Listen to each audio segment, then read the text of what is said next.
जो इसराइल की intelligence agency है मोसाद, उन्होंने जनरल आसिम मोनीर की असैसिनेशन का प्लान बनाया था। इसराइल की जो लोकल कम्युनिटी है उसमें से 90% लोग ये कहते हैं कि ईरान इसराइल जंग का फातेह ईरान है। सऊदी वली अहद हैं मोहम्मद बिन सलमान, उन्होंने direct Asim Monir field marshal Pakistan को फ़ोन किया और उनको कहा कि अगर डोनाल्ड ट्रंप नहीं भी मानेगा तो भी मैं ईरान के ये जितने पैसे यहाँ पे बैंकों में पड़े हैं मैं सबको अनफ्रीज कर दूं। भारत हो या इसराइल हो, पाकिस्तान ने ये साबित कर दिया है कि पाकिस्तान की इंटेलिजेंस एजेंसी ISI और पाकिस्तान की फौज ये दुनिया की बेहतरीन नंबर 1 आर्मी है, नंबर 1 फौज है।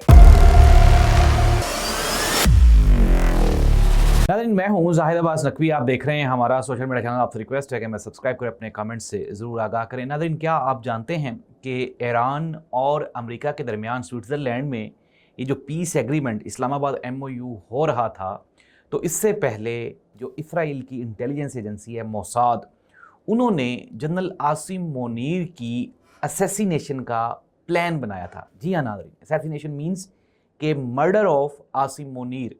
अगर ये असैसिनेशन हो जाती तो ये जो वहाँ पे पीस एग्रीमेंट हो रहा था, ये पीस एग्रीमेंट होने से पहले ही दुनिया का एक सबसे बड़ा सानहा बन सकता था।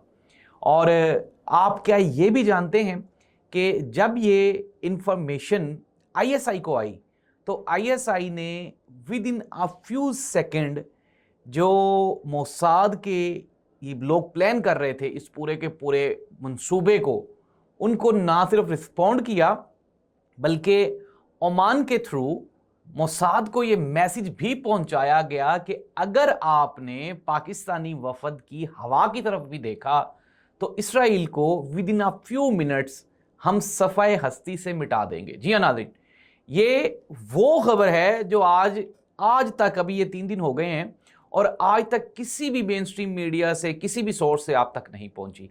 नाज़रीन, इसराइल ये जो पूरी की पूरी जंग में शिकस्त खोरदा है और हमने रात को कुछ इंफॉर्मेशन इकट्ठी की। इसराइल की जो लोकल कम्युनिटी है उसमें से 90% लोग ये कहते हैं कि ईरान इसराइल जंग का फातेह ईरान है। और ऐसी सूरत हाल में नेतन्याहू बौखला चुका है, बिल्कुल वो पागल हो चुका है और उसकी ये कोशिश थी कि किसी न किसी तरह से अमेरिका और ईरान के दरमियान इस्लामाबाद MOU के ऊपर साइन ना हो। और इस साइन को रोकने के लिए उसने अपनी इंटेलिजेंस एजेंसी मोसाद को यह ऑर्डर दिया कि वो आसिम मोनीर यानी कि फील्ड मार्शल आसिम मोनीर और पाकिस्तानी पूरे के पूरे वफद को ही उड़ा दे। अब नाज़रीन, कहानी यहाँ से दिलचस्प होती है। अब इसके बाद जब पाकिस्तान ने इसको रिस्पॉन्ड किया, ISI ने रिस्पॉन्ड किया, तो इसराइल को ये कन्फर्मेशन हो गई कि खुदा न ख्वास्ता अगर इस तरह की कोई हरकत की गई तो इसराइल वाकई, पाकिस्तान इतना डोमिनेंट और स्ट्रॉन्ग और ताकतवर, क्योंकि पाकिस्तान के पास एटॉमिक वेपन्स हैं, पाकिस्तान के पास मिसाइल्स टेक्नोलॉजी है और हमारे जो मिसाइल्स हैं वो अप्रॉक्सीमेटली 9000 किलोमीटर तक मार करते हैं। तो उनको ये कंफर्म किया गया, उन्होंने कहा कि अगर आपने इस तरह की जुर्रत की तो फिर हम आपको देख लेंगे। नाज़रीन, इसके बाद मोसाद वहाँ पे, नेतन्याहू वहाँ अपना मुंह छुपा के बैठ गए और उन्होंने ये जो अटेम्प्ट है ये नहीं की। नाज़रीन, ये मेरी खबर नहीं है, ये खबर है मारियो नोफल, एक इंटरनेशनल जर्नलिस्ट हैं और वो पेप एस्कोबार जो कि ब्राज़ीलियन एक जर्नलिस्ट हैं, उनके साथ वो पॉडकास्ट कर रहे थे। और उसी ये जो पॉडकास्ट है, ये जो ब्राज़ीलियन जर्नलिस्ट हैं पेप एस्कोबार, इसने उसी पॉडकास्ट में ये भी कहा कि बीच में जब ईरानी वफद बातचीत कर रहा था तो वो उठ के चला गया, क्योंकि उनकी ये शर्त थी कि सबसे पहले हमारे जो फ्रीज्ड एसेट्स हैं, जो हमारे जितने भी पैसे पड़े हुए हैं, कतर में पड़े हैं, सऊदी अरब में पड़े हैं, उनको अनफ्रीज किया जाए।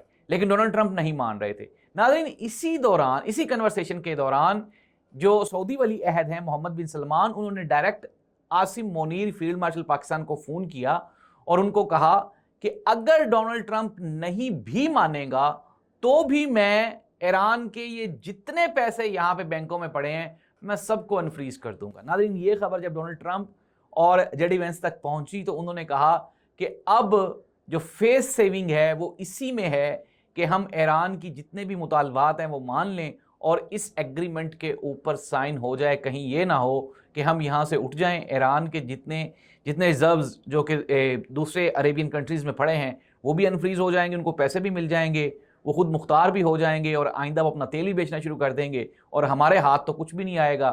ناظرین، یہ تو تھی وہ کہانی جو کہ سوئٹزرلینڈ میں ہو رہی تھی۔ اس کے ساتھ ہی ساتھ اسرائیل میں بھی کچھ نہ کچھ چیزیں چل رہی ہیں، پلاننگز ہو رہی ہیں۔ ناظرین، اسرائیل کی گورنمنٹ نے بڑا اعتراض کیا امریکن گورنمنٹس کے اوپر، لیکن اس کے باوجود بھی ٹرمپ نے ایم او یو سائن کیا۔ ایک تو میں نے آپ کو وجہ بتائی کہ جو مڈل ایسٹ کنٹریز تھی ان کے پریشر تھا۔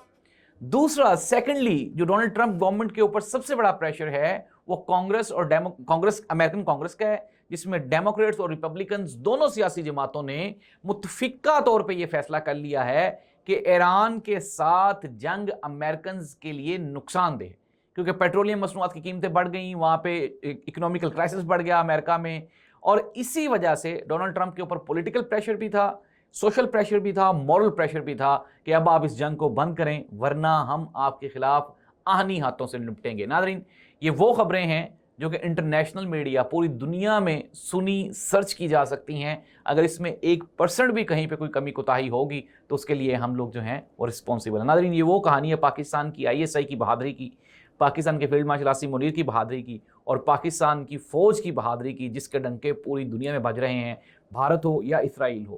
پاکستان نے یہ ثابت کر دیا ہے کہ پاکستان کی انٹیلیجنس ایجنسی ISI اور پاکستان کی فوج یہ دنیا کی بہترین نمبر 1 آرمی ہے، نمبر 1 فوج ہے، اور اس کا جو ثبوت ہے وہ میں نے اس پروگرام میں آپ کے سامنے رکھ دیا۔ اس دعا کے ساتھ کہ اللہ کرے کہ پاکستان کی فوج یوں ہی ہمیشہ کامیاب اور کامران رہے۔ اللہ